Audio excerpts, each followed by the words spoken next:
అందరికీ వందనములండి.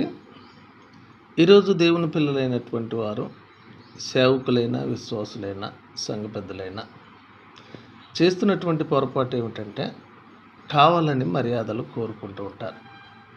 ఇవన్నీ సాధారణంగా ఎక్కడ జరుగుతూ ఉంటాయంటే, విందులు, పెళ్ళిళ్ళు కావచ్చు, ఫంక్షన్లు కావచ్చు, లేదా ప్రార్థనా కూడికలు అవ్వచ్చు, సెమినార్స్ అవ్వచ్చు, ఎక్కడైనా సరే కావాలని రెస్పెక్ట్ కోరుకుంటూ అగ్రపీఠముల మీద కూర్చుంటూ ఉంటారు.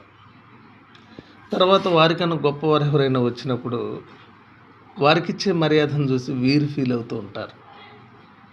అలా అనేక సందర్భాల్లో ముఖ్యంగా సేవకుల మధ్య, పెద్దవారైన మధ్య ఈ సందర్భాలు జరుగుతూ ఉంటాయి.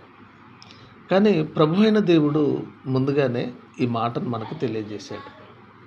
గౌరవం ఎప్పుడు వస్తుంది, మనకి ఎలా రప్పించుకోవాలి అనే విషయంలో ఆయన మాట్లాడుతూ లూకా సువార్త 14వ అధ్యాయం 11వ వచనంలో, తన్ను తాను హెచ్చించుకుని ప్రతివాడును తగ్గింపబడును, తన్ను తాను తగ్గించుకున్నవాడు హెచ్చింపబడునని చెప్పిన. మనం రెస్పెక్ట్ కావాలని డిమాండ్ చేస్తే రాదండి.